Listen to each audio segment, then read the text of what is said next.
మెల్లగా తెల్లారిందో ఎలా వెలుతురే తెచ్చేసిందో ఇలా పోసి నవ్వులతో మెరిసే పసిపాపల్లా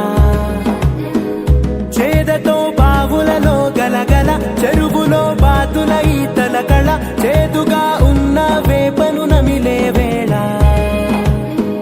చుట్ట పొగ మంచుల్లో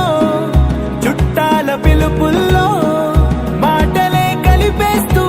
మనసారా మమతల్ని పండించి